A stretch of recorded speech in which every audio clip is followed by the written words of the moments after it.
बातमी शेतकरी आत्महत्यांसंदर्भातली आहे। शेतकरी आत्महत्यांमध्ये सगळ्यात महत्त्वाचं कारण ठरतंय तेच खासगी सावकाराचं कर्ज।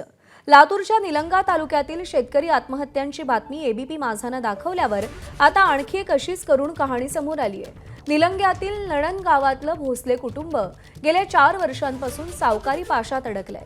पुंडलिक भोसले हे आपल्या मित्रासाठी खासगी सावकाराकडे 1.5 लाखांच्या कर्जासाठी जामीनदार राहिले।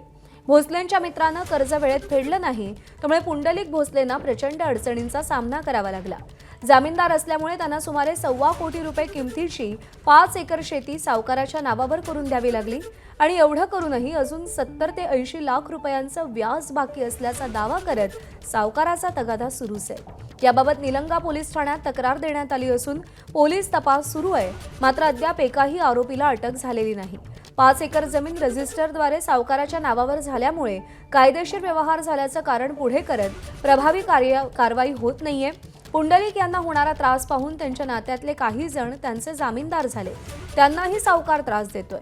सावकाराकडून भोसलेंना मारहाण झाल्याचा तसंच 3 दिवस डांबून ठेवल्याचाही आरोप आहे। याच गावातल्या 20 ते 22 लोकांना खासगी सावकाराच्या जाचाला कंटाळून गाव सोडल्याचा धक्कादायक प्रकारही समोर आलेला आहे।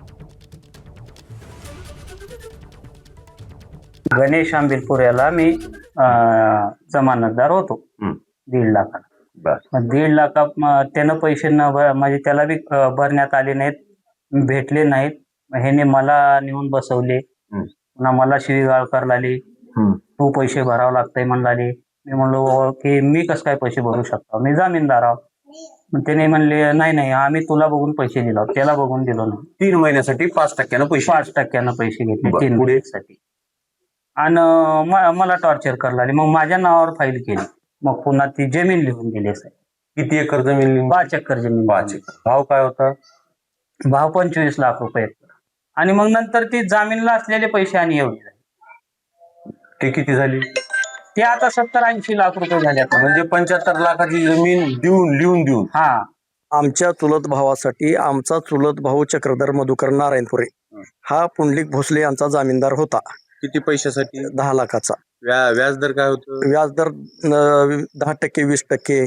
त्याला पुन्हा दंड आकारणी रोजचे 10,000 20,000 अशा पद्धतीनं ती पैशाची रोज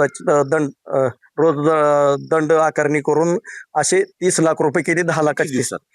1-6 महिन्यात जमीन घाणखत करून 20 लाख रुपये त्या फायनान्सवाल्या लोकांना दिलो, राहिले 10 लाख रुपये। आणखीन त्या 10 लाखाचे 30 लाख रुपये करून आमचे मामा अण्णाराव अमृता कोरके ही चक्रधर मधुकर नारायणपुरेचे मामा आणि माझे चुलत भाऊ चक्रधर मधुकर नारायणपुरे, आम्ही दोघं त्याचे जामीनदार असल्यामुळं मामाची 3.5 एकर जमीन त्यांनी 30 लाखामध्ये नोटरी करून घेतली।